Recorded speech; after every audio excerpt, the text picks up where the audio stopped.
Guys നമ്മൾ കുറച്ച് ഉപ്പും കൂടി നമ്മൾ ഇട്ട് കൊടുക്കണം. അടുത്ത് എണ്ണയാണ് വേണ്ടേ, എണ്ണ ഒഴിച്ചു കൊടുത്ത് അടുത്തൊക്കെ റോസ്റ്റ് ചെയ്യാൻ പോകട്ടോ. റോസ്റ്റ് ചെയ്യാൻ പോകും ഗൈസ്. സോളവൻ തന്നെ റോസ്റ്റ് ചെയ്യാട്ടോ.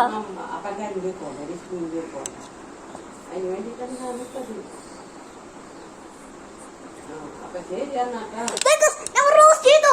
ഇനി നമുക്ക് അന്ന് മസാലക്കകത്ത് നമ്മൾ